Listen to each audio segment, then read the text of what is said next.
રક્તદાન કેન્દ્રની નવી પહેલ। હવે થેલેસેમિયાના દર્દીઓને થશે પૂરતી સારવાર। આજે થેલેસેમિયાના દર્દીઓ બ્લડ ટ્રાન્સલેશન અને રિસર્ચ સેન્ટરનું રક્તદાન કેન્દ્રમાં ઉદ્ઘાટન કરવામાં આવ્યું। સુરત શહેરના જાણીતા અને માનીતા ડોક્ટર દ્વારા રિસર્ચ સેન્ટરનું ઉદ્ઘાટન કરવામાં આવ્યું। થેલેસેમિયાના દર્દીઓને free of cost blood transaction કરી આપવામાં આવશે।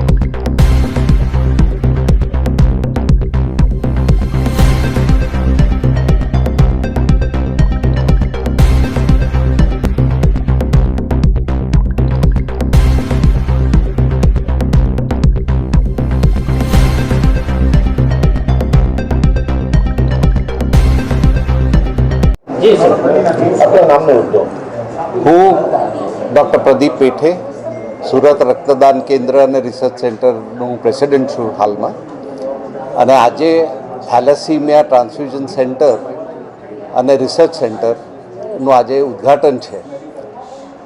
આ નિમિત્તે આપ સૌને આવકારવાનો આનંદ અનુભવું છું। આજે શ્રીમતી સુવર્ણા મહેશ દેસાઈ અને ડૉક્ટર મહેશ કે દેસાઈ એમના ખૂબ જ સહકારથી અમને આ લાભ મળ્યો છે। ઘણા સમયથી અમને ઈચ્છા હતી કે અમે થેલેસીમિયા માટે કંઈક કરી શકીએ।